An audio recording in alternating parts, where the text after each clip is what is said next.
Y así abran sus Biblias conmigo en Apocalipsis 14, versículos del 6 al 13. La semana pasada vimos nosotros eh, Apocalipsis 14, del 1 al 5, y esta era la iglesia triunfante, el grupo, el grupo de redimidos completo. La iglesia del Antiguo Testamento, la iglesia del Nuevo Testamento, todos juntos como uno solo, adorando a Dios. La iglesia de Cristo es sostenida, preservada por el poder de Cristo.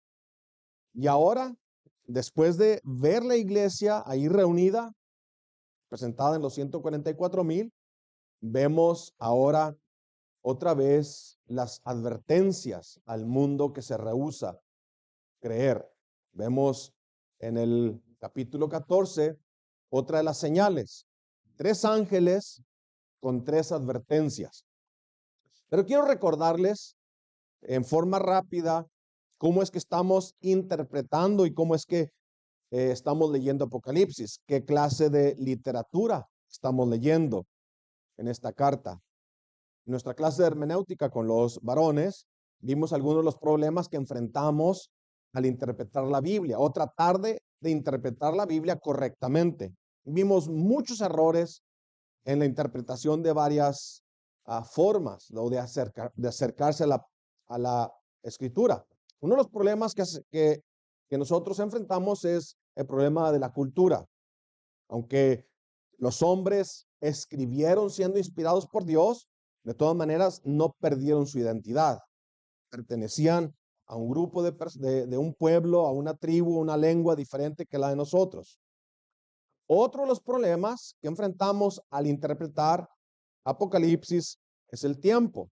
Estamos de cuando se escribió a cuando lo estamos leyendo aquí, alrededor de 2000 años o poco más de 2000 años. Entonces, tenemos que identificar las circunstancias del momento, a quién les fue escrita, cuál fue el originario o los que recibieron la carta, y así es como con mucho cuidado nos acercamos a Apocalipsis. Esta carta fue enviada específicamente a las iglesias que estaban en Asia, según Apocalipsis 1:4. En el 1:11, Juan escribe, dice, o el orden del Señor, dice: escribe en un libro lo que ves y envíalo a las 7 iglesias, a Éfeso, Esmirna, Pérgamo, Tiatira, Sardis, Filadelfia y la Odisea. Y el final de la carta es típica de cualquier otra carta del Nuevo Testamento.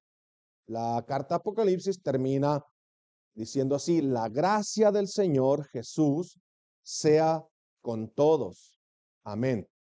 Entonces, el primer paso para entender correctamente la carta de Apocalipsis es reconocer que es un mensaje específico para unas iglesias específicas y que para ellos fue relevante, fue importante para ellos recibir la carta. Ellos le entendieron.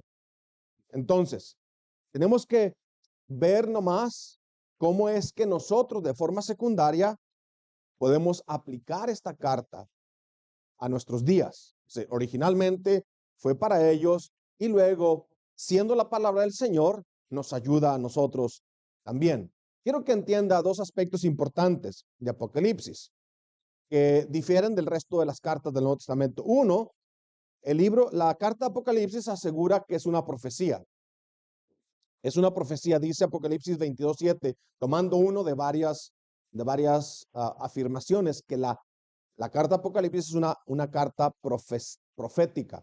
Dice Apocalipsis 22:7, por tanto, yo vengo pronto.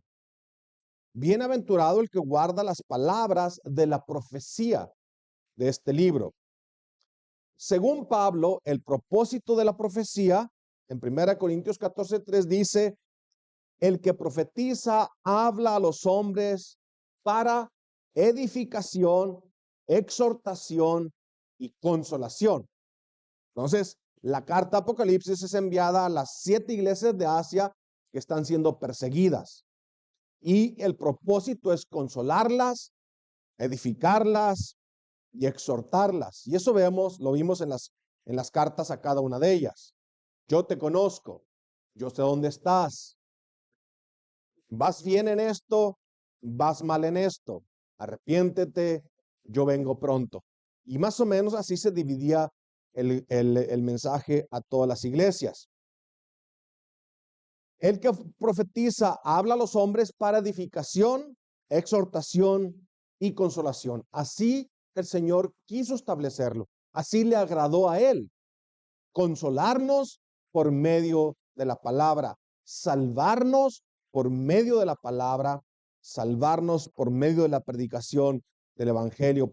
Primera de Corintios 1:21 dice que ya que en la sabiduría de Dios el mundo no conoció a Dios mediante la sabiduría, agradó a Dios salvar a los creyentes por la locura de la predicación. Salvar a los creyentes. Quiero que entiendan esa frase. Seguimos siendo salvos. Somos salvos de la pena del pecado, pero seguimos siendo salvos del poder del pecado. Constantemente los creyentes siguen siendo salvos por la predicación de la palabra. Como en el Antiguo Testamento, el mensaje de Apocalipsis también trae consuelo, al mismo tiempo que hace un llamado de advertencia al mundo incrédulo y lo llama al arrepentimiento. De igual manera, aquí también vemos el llamado a perseverar, aún en el desprecio de la vida misma. Es decir, que frente a la persecución del mundo, el creyente está primero dispuesto a perder su propia vida antes que negar a su Señor. Esta es la perseverancia de los santos. Es un llamado terrible, amenazante para los que no han creído. Los llama a que se arrepientan y crean en el evangelio. El tipo de literatura, primero dijimos que el primer aspecto es que es una profecía y el segundo aspecto es que el tipo, el género de literatura es apocalíptica. Es un género distinto, único. ¿Qué significa? Que es literatura apocalíptica. Bueno, popular en los días de Juan, ¿verdad? En otras épocas han sido, por ejemplo, una de las cosas, por ejemplo, la literatura del Renacimiento es muy diferente a la literatura de nuestros días. Ahora es más superficial. Antes podías leer algo con peso, con sentido. Y toda esta literatura, es decir, por ejemplo, como El Señor de los Anillos o las Crónicas de Narnia, todo eso tiene alguna resemblancia en la literatura apocalíptica. Juan describe a sí mismo, se describe a sí mismo como el copartícipe de la tribulación y del reino y perseverancia de los santos. Y en estos momentos difíciles de persecución, esos escritos fueron comunes. Describían la persecución como con monstruos, con catástrofes naturales y presentaban a los personajes o a las comunidades con diferentes figuras. La iglesia, mis hermanos, aquí, en el tiempo que se escribió Apocalipsis, es una iglesia que sufre persecución. A una de ellas, el Señor le escribe así: yo sé dónde moras, yo sé dónde moras, yo sé dónde estás, dónde está el trono de Satanás, pero guardas fielmente mi nombre y no has negado mi fe, aún en los días de Antipas, mi testigo, mi siervo fiel, que fue muerto entre ustedes donde mora Satanás. Es la situación de la iglesia a la que las cartas Apocalipsis le fue escrita. Entonces vamos entendiendo el contexto de la carta. Al resto se le anunció: ustedes van a sufrir prisiones, los van a perseguir, a muchos de ustedes los van a echar en la cárcel. Pero sean fieles, manténganse firmes hasta el fin y recibirán la corona de vida. Uno de los temas que viene una y otra vez es esto: el sufrimiento, el martirio que sufrirán, la persecución que sufrirán todos los que quieran vivir piadosamente. Todo el que quiera seguir a Cristo va a sufrir persecución. Todo esto es representado, como dije antes, con imágenes, con monstruos, con dragones, con serpientes, corderos, langostas, terremotos, inundaciones, calamidades y números. Así se nos presenta el conflicto entre el bien y el mal. Equivocarse entonces en determinar qué clase de literatura estamos leyendo, el género de la literatura, ha llevado a millones y millones de personas a una multitud de interpretaciones absurdas. Es Apocalipsis, una carta entonces escrita en forma simbólica, y el género literal es la excepción. Es decir, tiene sus excepciones cuando es algo literal, que podemos interpretar literalmente, pero no es la regla, es la excepción. La regla es el simbolismo. Por ejemplo, mire, si usted lee conmigo Apocalipsis 11, del 7 al 8, dice así la palabra cuando habla de los dos testigos. Dice, cuando hayan acabado su testimonio, esos dos testigos que están predicando, la bestia que sube del abismo hará guerra contra ellos, contra los santos, y los vencerá y los matará. Y sus cadáveres estarán en la plaza de la grande ciudad en sentido espiritual. Y la Biblia de las Américas añade que simbólicamente se llama Sodoma y Egipto, donde también nuestro Señor fue crucificado. La pregunta es, ¿qué parte de este versículo tenemos que interpretar simbólicamente? Y la respuesta es Sodoma y Egipto. Sodoma y Egipto representan Jerusalén.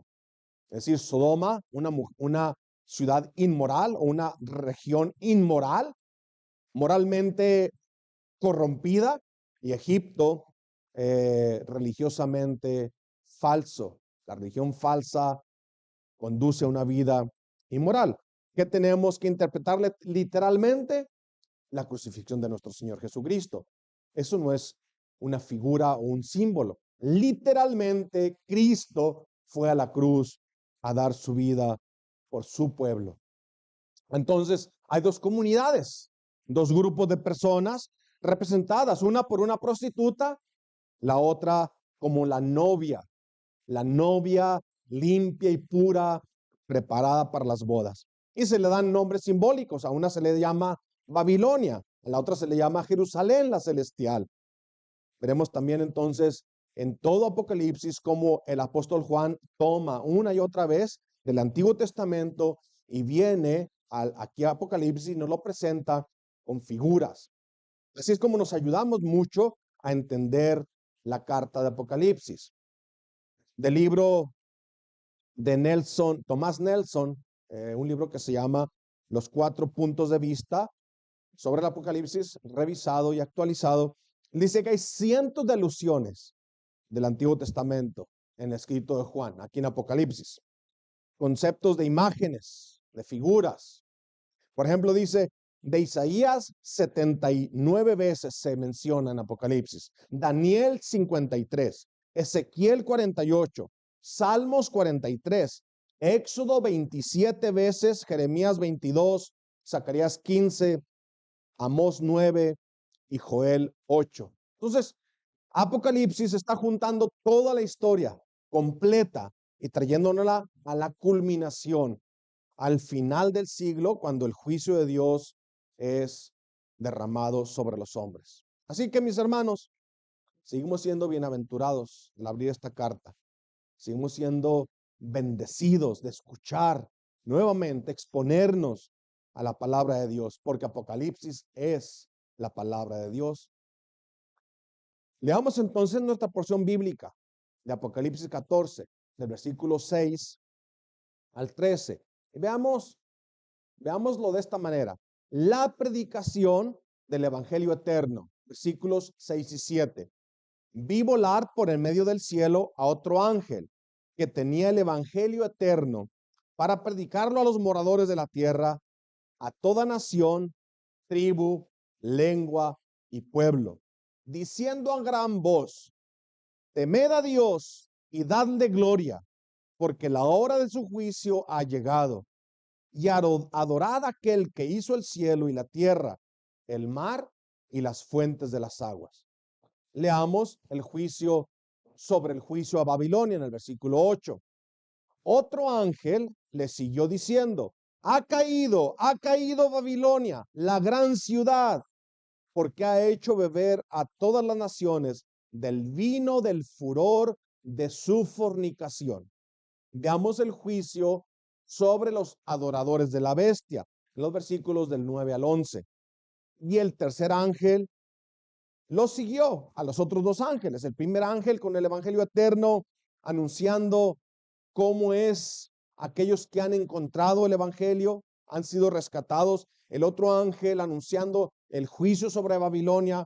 Y el tercer ángel le siguió diciendo a gran voz, si alguno adora a la bestia y a su imagen y recibe la marca en su frente o en su mano, él, el que recibe esta marca o el que adora la bestia, también beberá del vino de la ira de Dios que ha sido vaciado puro en el cáliz de su ira y será atormentado con fuego y azufre delante de los santos ángeles y del Cordero. Y el humo de su tormento sube por los siglos de los siglos, y no tienen reposo de día ni de noche los que adoran a la bestia y a su imagen, ni nadie que reciba la marca de su nombre. Y veamos el futuro de los redimidos, de aquellos que fueron sacados en medio de esta adoración falsa, de este mundo de perdición. Para estos son calificados y dice, aquí está la paciencia de los santos, es decir, la perseverancia de los santos. En frente de la persecución, los creyentes se sostienen, los que guardan los mandamientos de Dios y la fe de Jesús. No son tres grupos, son calificativos de un mismo grupo, los que perseveran, los que guardan, los de la fe de Jesús. Y el versículo 13, oí una voz que desde el cielo me decía, escribe, bienaventurados de aquí en adelante los muertos que mueren en el Señor. Sí, dice el Espíritu, descansarán de sus trabajos, porque sus obras con ellos siguen. Veamos entonces esta división de estos versículos. La primera pregunta que hacemos es, ¿qué es el Evangelio eterno? El ángel viene con el Evangelio eterno para predicarlo a los moradores de la tierra. Ustedes han sabido que por todo este tiempo hemos dicho que los moradores de la tierra son los incrédulos. Se les va a predicar una vez más el Evangelio de Jesucristo. Pero, ¿qué es el Evangelio? Bueno, cuando evangelizamos en la calle o cuando evangelizamos a una persona, tratamos de resumirlo. Tratamos de darle en 3 o 4 puntos, definir qué es el Evangelio. Hay folletos que se llaman las 4 leyes espirituales, el camino de Romanos y cosas así. Pero casi todo el tiempo queremos presentar a Cristo y a Cristo crucificado, como dice Pablo.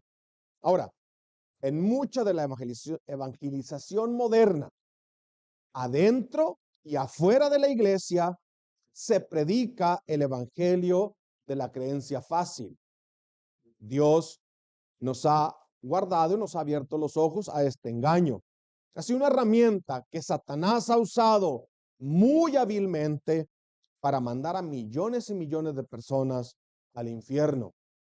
Fírmale aquí, repite conmigo esta oración, ya, tú estás adentro, no importa cómo está tu vida. Lo cierto es esto, que aunque el evangelio significa las buenas noticias no se entienden si primero no entiendes la mala noticia. Ese es el evangelio eterno. El ángel anuncia el evangelio eterno y después de que lo lees, te preguntas tú, ¿cuál buena noticia hay aquí acerca cuál es la buena noticia? Si el ángel está diciendo, teme a Dios, dale gloria, la hora del juicio ha llegado. Adóralo. Adoren todos aquel que hizo el cielo, la tierra, el mar y las fuentes de las aguas. Ese es el evangelio eterno. según el versículo 6. Veamos entonces cómo es que este es el evangelio eterno. Primero, veamos, el ángel anuncia, este es el evangelio eterno. Teme a Dios, teme a Dios. ¿Qué es el temor de Dios? Es un tema grande, demasiado amplio, pero yo quiero nada más darle 2 puntos en cuanto al temor de Dios. Uno, el temor de Dios se aprende. Uno aprende a temer a Dios. Ese es el evangelio eterno. Teme a Dios porque el juicio, la hora de su juicio ha llegado. Deuteronomio 31 del 10 al 13 dice, les mandó Moisés diciendo, a fin de cada 7 años, en el año de la remisión, en la fiesta de los tabernáculos, cuando viniere todo Israel a presentarse delante del Señor tu Dios, en el lugar que Él escogiere, leerás esta ley delante de todo Israel a los oídos de ellos. Harás congregar al pueblo, varones, mujeres y niños, tus extranjeros que estuvieren en tus ciudades, para que oigan y aprendan y teman al Señor vuestro Dios y cuiden de cumplir todas las palabras de esta ley. Y los hijos de ellos que no supieron, oigan, los que no vieron aquellas maravillas que el Señor hizo entre su pueblo, aprendan, oigan, aprendiendo, o aprendiendo, oigan, o oigan y aprendan a temer al Señor vuestro Dios todos los días que viviere sobre la tierra a donde van, pasando al Jordán para tomar posesión de ella. El temor de Dios que se aprende al escuchar la palabra de Dios. Como somos expuestos a su ley, soy más capaz de poder ver mi pecado. Pregúntate a ti mismo, ¿tú puedes ver tu pecado? ¿Qué tanto puedes ver de tu pecado? ¿Hasta dónde te aflige tu pecado? Si tu pecado no te aflige, lee la ley de Dios. Otra vez, vuélvela a leer hasta que tu corazón se aflija, porque la ley de Dios te acusa constantemente de haberla quebrado. Así que si no temes a Dios, es porque ignoras su ley y sus mandamientos. Van a leer esta ley, la van a entender para que aprendan a temer al Señor. Si tú no alcanzas a ver lo pecaminoso de tu pecado, es que estás ignorando la ley y el mandamiento de Dios. Y aquello es lo que te puede llevar a Cristo. Gálatas 3:24 dice, de manera que la ley ha sido nuestro tutor, ha sido nuestro maestro. Cuando el Señor proclama su ley, ese es mi maestro, el que me enseña, a fin de que fue acusa de haberlo quebrantado. El dolor por mi pecado aumenta, pero eso mismo me lleva a Cristo. El dolor por mi pecado me lleva a buscar el perdón de mi pecado. Esto es el temor de Dios. Número 2, primero, el temor de Dios se aprende escuchando su ley. Y número 2, el temor de Dios es el principio de la sabiduría. Proverbios 1:7 dice que el principio de la sabiduría es el temor del Señor. Y luego los contrasta. Los insensatos desprecian la sabiduría y la enseñanza. Ahora, ¿de qué sabiduría habla Salomón? Es decir, los insensatos desprecian la sabiduría, pero vemos otros científicos incrédulos. Vemos doctores muy capacitados que no creen en el Señor. ¿De qué sabiduría está hablando Salomón acá? Bueno, hacemos una distinción entre la sabiduría de Dios y la sabiduría del mundo. Primera de Corintios 3:19 dice, porque la sabiduría de este mundo es insensatez para con Dios, pues escrito está, Él prende a los sabios en la astucia de ellos. Es decir, puede ser una persona muy sabia, con muchas habilidades para ciertas cosas, pero para la salvación es completamente incapaz. Puede ser alguien tan inteligente que tú te asombras de su inteligencia, pero para las cosas espirituales es completamente ignorante. Pablo dice, en cuanto a la sabiduría de este mundo, dice, profesando ser sabios, se hicieron necios. Y Primera de Corintios 1:24, al contrario, dice, más para los llamados, es decir, los que han sido rescatados, más para los llamados, así como judíos como griegos, Cristo, poder de Dios y sabiduría de Dios. 1 Corintios 1:30, más por Él estáis vosotros en Cristo Jesús, más por Dios estáis vosotros en Cristo Jesús, el cual nos ha sido hecho por Dios sabiduría, justificación, santificación y redención. Y esta es la sabiduría que se aprende escuchando la ley de Dios, la que me lleva otra vez al conocimiento de mi pecado, al temor del Señor y finalmente Cristo mi Salvador. Amén. Entonces, ¿tienes temor en tu vida? ¿Temes al Señor? Aprende a temer a Dios. Escucha el evangelio eterno. El evangelio eterno es el temor de Dios y darle gloria. ¿Qué es darle gloria? Darle gloria significa meditar el peso que tiene las palabras, darle el valor que le corresponde a la obra de Jesucristo. Es de gran peso para ti lo que Dios ha hecho. Entonces le darás gloria en todo, aún en lo más insignificante. Cuando te sientas a comer, le das gloria a Dios. Cuando tomas un vaso de agua, le das gloria a Dios. Cuando te acuestas a dormir, le das gloria a Dios. Cuando te levantas, le das gloria a Dios porque sabes que Él es el que te sostiene. ¿Qué es el evangelio eterno? Según el versículo 7, temed a Dios, darle gloria y adorar al que hizo los cielos, la tierra, el mar y las fuentes de las aguas. ¿Alguna vez alguien blasfemó contra Dios cuando le presenté el evangelio y él dijo, Cristo no va a regresar? Cristo no va a regresar porque lo matamos otra vez. ¿Tú crees que le quedaron ganas de regresar si cuando vino la primera vez lo matamos? Él no va a regresar. Cuánta ignorancia, cuánta ignorancia. Cristo viene en el resplandor de su gloria. Él viene glorificado. Él viene como el Señor, el creador del cielo y la tierra, el mar y las fuentes de las aguas. Cristo es Dios todopoderoso. Tres cosas que explican el evangelio entonces y con el cual tú te puedes medir. Ese es el evangelio eterno y esto es lo que causa el evangelio eterno en el corazón de los que han sido rescatados.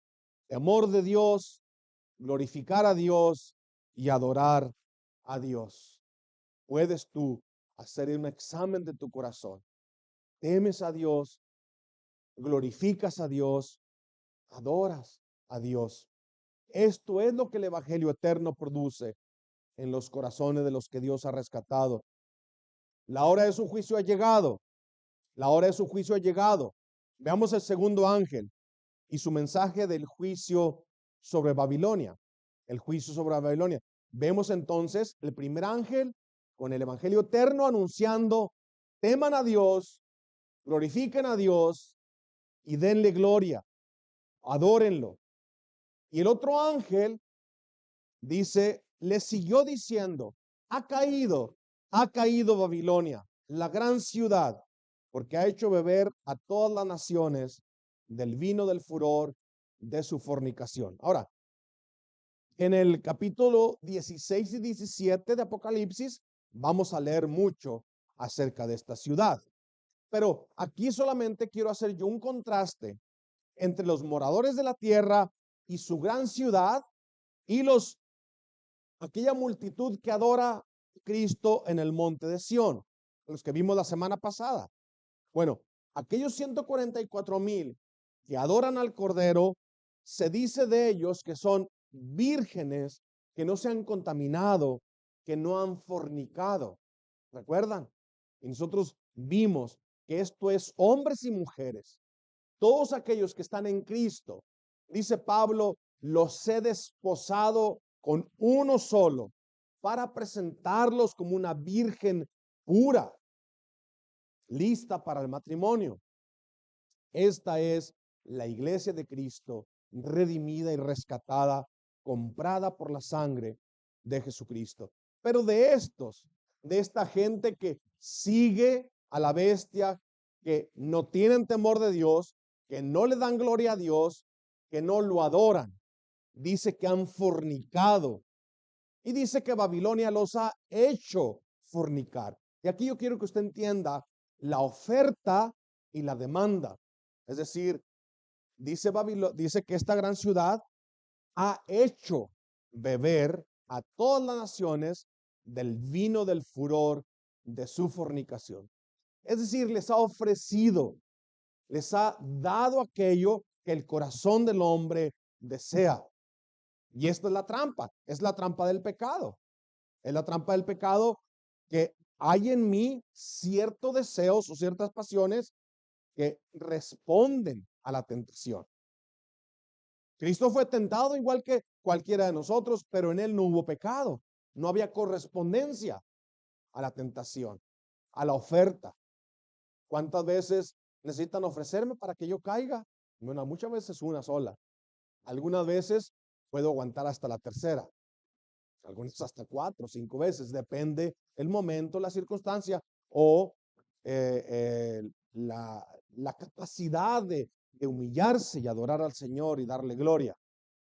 Cuando el pecado se nos ofrece, mis hermanos, siempre es la misma historia. Decidimos que me causa más placer pecar que rehusarme pecar. Cuando el pecado se nos presenta, decidimos que nos causa más placer desobedecer que obedecer.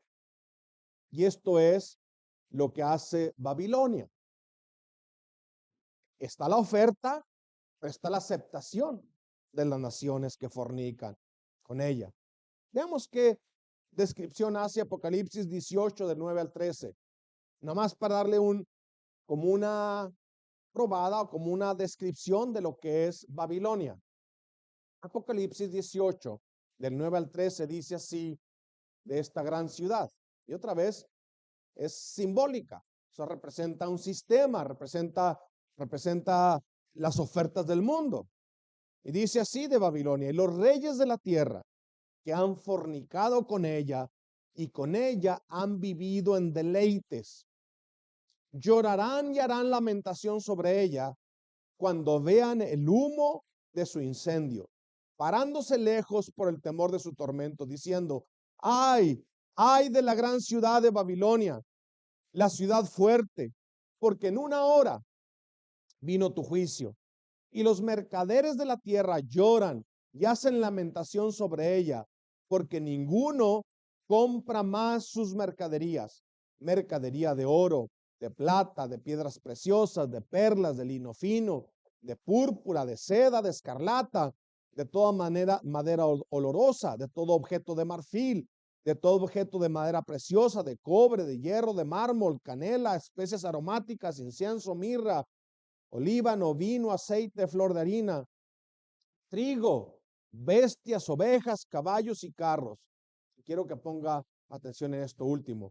Y esclavos, almas de hombres. Es decir, están esclavizados por las ofertas que Babilonia les hace. Y note que el mundo hace lamento por sus pérdidas financieras. No se lamentan no haber buscado al Señor, no se lamentan no conocer a Cristo, no se lamentan no conocer su palabra, no se lamentan que no hay temor de Dios en sus ojos, se lamentan las comodidades que han perdido. Pero, ¿y qué tiene que ver este pasaje del versículo 8 con el Evangelio eterno? Es decir, Babilonia ha caído, Babilonia ha caído.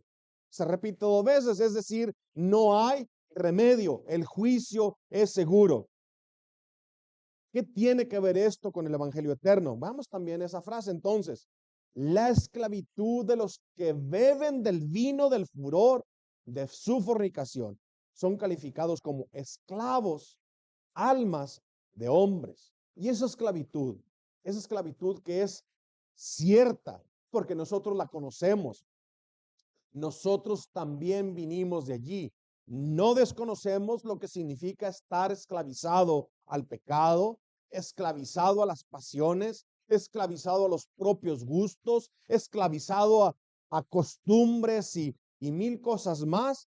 No desconocemos esta esclavitud de la que hablan, que esclaviza no solamente la parte externa, sino la parte interna, el alma esclavizada por el pecado, pero ellos son ciegos a su propia esclavitud. ¿Se recuerdan los fariseos que enfrentó Jesucristo allá en Juan 8? Cristo le dice a sus discípulos, a los que habían creído en él, esos habían creído en Cristo. Dice el Señor, si ustedes permanecen en mi palabra, van a ser verdaderamente mis discípulos y van a conocer la verdad y la verdad los va a hacer libres. Ellos le dijeron, linaje de Abraham somos, jamás hemos sido esclavos de nadie. ¿Cómo dices tú? ¿Serán libres? Y el Señor le respondió, de cierto os digo, no hay forma de exponerte de otra manera. Eso es la forma que en el griego se pone un signo de exclamación. De cierto, ha caído, ha caído.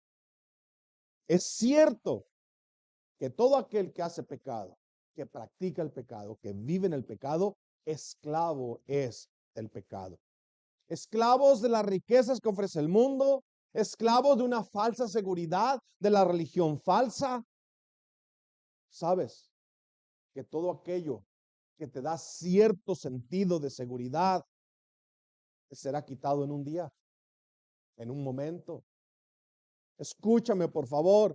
Escúchame, ese es el mensaje que es dulce y amargo. Es dulce porque vemos que el Señor es vindicado, el Señor es glorificado, el Señor es temido, el Señor es adorado. Amargo porque vemos todavía que el mensaje sigue siendo ignorado y las advertencias siguen siendo echadas a un lado. Escucha el mensaje de advertencia antes que escuches el mensaje de condenación. Ha caído Babilonia. Con toda seguridad, aquello que te separa de Dios también te será quitado.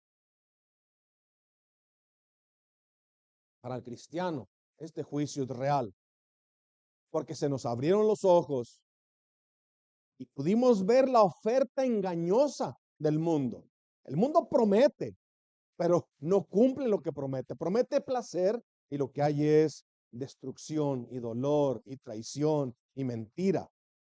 Juan lo describe de esa manera, todo lo que hay en el mundo. Es decir, todas las ofertas que hay en el mundo, los deseos de la carne, los deseos de los ojos y la vanagloria de la vida, no provienen del Padre, sino del mundo. Y escúchame, hermano, estas tres cosas, es decir, los deseos de la carne, los deseos de los ojos y la vanagloria de la vida, es un barril sin fondo. Los que van buscando estas cosas, los que van dirigiéndose por los deseos de la carne, nunca, jamás encontrarán satisfacción. Y luego, hay llena de ver. Yo te digo una cosa, a mí me encanta viajar y me encanta ver la naturaleza. ¿Hay llena? No. Quiero ver más. No hay llena. Y la vanagloria de la vida. ¿Cuándo es suficiente? ¿Cuánto es suficiente? Nunca, nunca. La hora de su juicio ha llegado. Teman a Dios, glorifiquen a Dios, adoren a Dios, porque el mundo pasa y sus deseos, la palabra de Dios y la voluntad de Dios es la única que permanece para siempre. El tercer ángel lo siguió diciendo a gran voz: si alguno adora a la bestia y a su imagen y recibe la marca en su frente o en su mano, él también beberá del vino de la ira de Dios, que ha sido vaciado puro en el cáliz de su ira, y será atormentado con fuego y azufre delante de los santos ángeles y del Cordero. Y el humo de su tormento sube por los siglos de los siglos, y no tienen reposo ni de día ni de noche los que adoran a la bestia y a su imagen, ni nadie que reciba la marca de su nombre. Y en un grupo tan pequeño, aseguramos, aquí mismo están los que adoran al Señor y los que adoran a la bestia. Escúchame bien, la hora de su juicio ha llegado. Aquí es donde rogamos, como si Dios rogara por medio de nosotros: reconcíliate con Dios. Yo quiero separar nada más este versículo en estas formas. Mire, dice: los que adoran a la bestia, en el versículo 9. Si alguno adora a la bestia y a su imagen y recibe la marca en su frente o en su mano, es decir, si vas tras de las ofertas de la Babilonia, si vas tras las ofertas del mundo, si esto es lo que te causa cierto tipo de seguridad o cierta identidad, huye, huye, porque la ciudad será destruida y con ella todos tus sueños, todos tus deseos, todas tus esperanzas perecerán en un minuto. Solamente aquellos que confían en el Señor permanecerán. Número uno, aquellos que adoran a la bestia, a su imagen, que tienen la marca en su frente o en su mano, beberá del vino de la ira de Dios, que ha sido vaciado puro en el cáliz de su ira. Número uno. Número dos, será atormentado con fuego y azufre delante de los santos ángeles y del Cordero. Número tres, y el humo de su tormento sube por los siglos de los siglos. Y número cuatro, y no tendrán reposo de día ni de noche los que adoran a la bestia, a su imagen, ni nadie que reciba la marca de su nombre. Mis hermanos, no nos alcanza nuestro entendimiento para comprender lo terrible, horrenda cosa que es caer en manos de un Dios vivo para los que no han creído. No alcanzamos a entender de forma drástica. Ya cuando estaba jovencito, que no hace mucho, leí la historia de un pastor que dice que lo platica de forma dramática, ¿no? Está el reo que está sentenciado a muerte y va al reo a la ejecución, y el religioso va atrás de él diciéndole: arrepiéntete de tus pecados antes de que te encuentres con el Señor. Arrepiéntete, confiesa tus pecados. Y el reo se voltea y le dice: mire, ¿sabe qué? No pierda su tiempo. Ni usted cree lo que la Biblia dice. Déjeme en paz. Yo no creo, pero ni usted cree tampoco. Porque si yo, dice el reo, si yo creyera que es este el castigo, es decir, que serán atormentados con fuego y azufre, que no tendrán descanso ni día ni de noche, que el gusano no muere más, que hay tinieblas, que serán atormentados delante de Dios. Si yo creyera que esto es literal, que es cierto, que hay un castigo, aunque este mundo estuviera forrado de vidrios, de rodillas iría gritándole a la gente: crean en el Evangelio, crean en el Evangelio, no lleguen al juicio, no lleguen al juicio sin tener a Cristo. Veamos una por una de estas descripciones del castigo.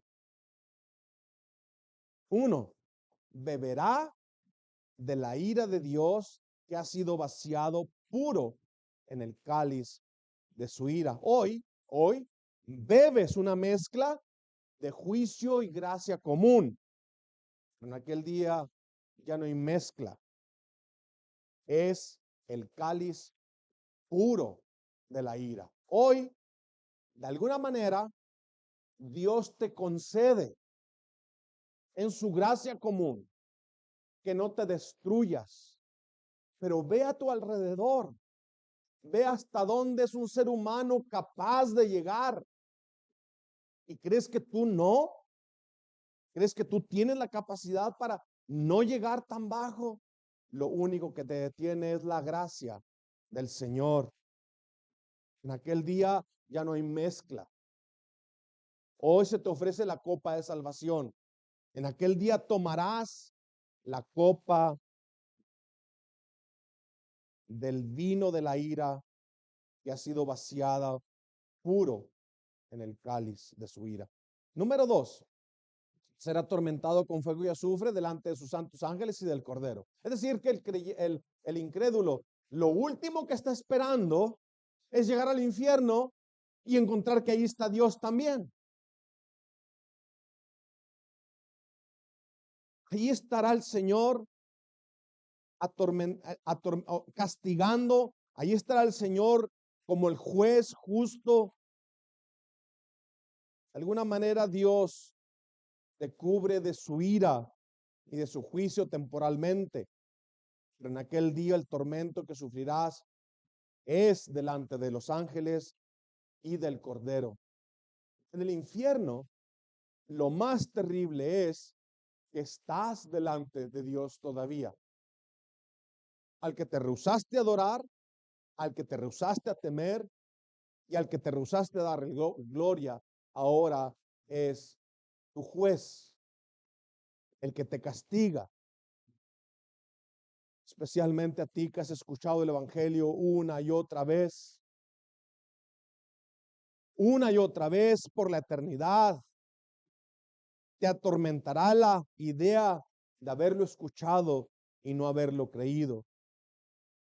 El pecador entonces será atormentado por dentro y por fuera. Por fuera con fuego y azufre y por dentro con la presencia de Dios, acusando tu conciencia y haciéndote ver de tu culpa y de tu pecado. ¿Por qué no has de creer ahora? ¿Por qué no has de rendirte a Cristo ahora mismo? ¿Lamentarás por la eternidad? La conciencia que ahora mismo te sirve para conocer tu culpa, esa misma conciencia será tu tormento, es la que te va a dar latigazos. La que ahora mismo te está diciendo que es verdad, que tú eres pecador, que tienes pecado, la misma conciencia que te anuncia de tu culpa, es la misma que te va a atormentar en aquel día. Veamos el número 3, dice, el humo de su tormento sube por los siglos de los siglos. ¿Cómo es el evangelio, mis hermanos? Es el evangelio eterno. Es el evangelio eterno del Dios eterno. Es solo justo que el castigo sea eterno. Hemos pecado contra Dios eterno. El castigo es eterno y el evangelio que se te ofrece es eterno.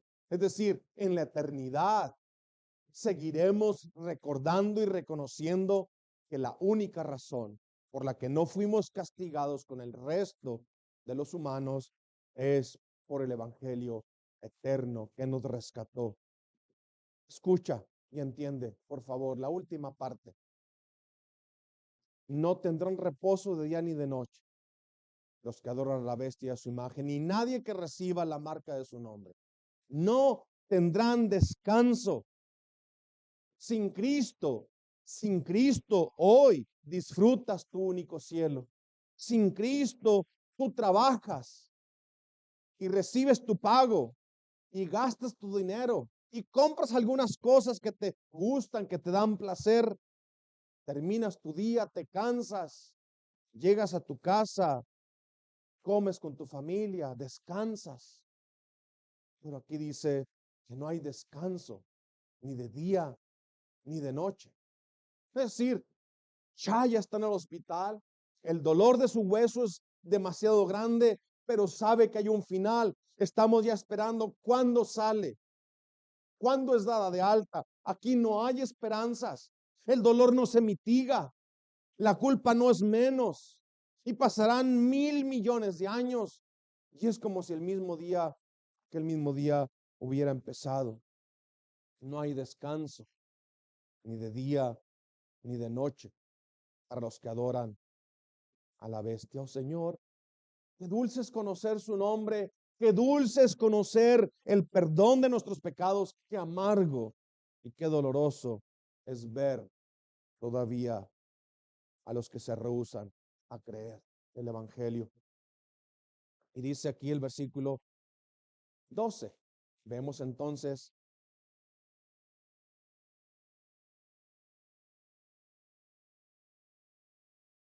el futuro de los redimidos. Vimos la predicación del Evangelio eterno, el juicio sobre Babilonia, el juicio sobre los moradores de la tierra, de los adoradores de la bestia. Veamos ahora el futuro de los redimidos. Aquí está la paciencia de los santos, los que guardan los mandamientos de Dios y la fe de Jesús. Al entender los juicios de Dios, el mensaje para nosotros es: no te olvides de dónde te sacó el Señor. No te olvides que es por pura misericordia. No te olvides que es por pura gracia. Por tanto, confía, persevera. Su promesa es ciertísima. En el nuevo pacto no hay posibilidades de apostatar. Es decir, muchas veces cuando uno presenta el Evangelio, muchas veces me han dicho a mí: no, para andar como fulano de tal. Mira, ahí estaba en la iglesia cantando y según adorando a Dios. Ve dónde anda ahora. Para dar vergüenza así, mejor aquí me quedo. No han entendido el Evangelio. No han entendido el Evangelio. Si salió de nosotros, es porque nunca fue de nosotros. Si hubiera sido de nosotros, se había quedado con nosotros. Pero para que se ponga en evidencia que no todos son de nosotros, es necesario que ocurran estas cosas. Pero para el que es de Cristo, la promesa es segura. Si desobedeciere, yo lo castigaré, pero no quitaré mi misericordia de él. El sello de los santos es este: conoce el Señor los que son suyos, y el Señor guarda a su pueblo. No tengas miedo. Ven a Cristo, ven a Cristo. Terminamos. Versículo 13. Oí una voz desde el cielo que me decía: escribe, bienaventurados de aquí en adelante los muertos que mueren en el Señor. Sí, dice el Espíritu, descansarán de sus trabajos, porque sus obras con ellos siguen. Los que mueren en el Señor descansan de sus trabajos. Si mueres sin Cristo, tus trabajos y tus tribulaciones apenas comienzan. Y dice que los que mueren en el Señor descansarán de sus trabajos, pero sus obras los siguen. Siguen con ellos, es decir, van atrás. ¿Recuerdan ustedes la ecuación que les enseñamos hace unos meses o unos años? Es, en el catolicismo romano, es fe más obras igual a salvación.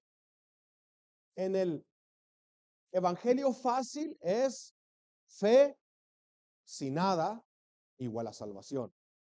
En el evangelio bíblico es fe más nada igual a salvación más obras. Las obras van atrás, los siguen. Es decir, hay una muestra, una evidencia de que tú eres hijo de Dios. ¿Cuáles son? Tus obras. Pero van atrás, no van adelante. Nunca llegamos al cielo confiando en nuestra propia justicia, no por nuestras obras, no por obras que hubiésemos hecho nosotros, no por obras para que nadie se gloríe. Pero cuando ves la vida de los redimidos, sus obras muestran que pertenecían a Cristo. Tenían temor de Dios, glorificaban a Dios y lo adoraron. ¿Cuál es la obra de Dios? Que crean en el que Él ha enviado. ¿Qué es el Evangelio eterno, mis hermanos? Toda la Biblia, toda la historia de la redención. Ese es el Evangelio. El Evangelio es Génesis, el Evangelio es Éxodo, el Evangelio es toda la Escritura, toda la historia. Es la historia de un hombre, Cristo Jesús, nuestro Redentor. Lo conoces, que es tu Señor. Tienes temor de Él. lo adoras, le das la gloria a Él, hoy puede ser ese día que tú clames a Dios por tu salvación. Y la promesa es, el que a mí viene, no le echo fuera. Vamos a orar. Gracias, Padre, otra vez por escuchar el Evangelio eterno. Este mensaje, Padre, que nos hace temblar, que nos hace temer, que nos hace caer delante de ti, dándote gloria y adorándote. Por favor, Señor, ten misericordia, que los que ahora escucharon las advertencias, por favor, puedan creer, vengan a Cristo y sean libres completamente del juicio venidero, del castigo venidero. Señor, por favor, rogamos que esta iglesia se mantenga firme en tu palabra y en el anuncio del Evangelio eterno, con todo lo que esto implica. Te lo pedimos en el nombre de Cristo Jesús. Amén.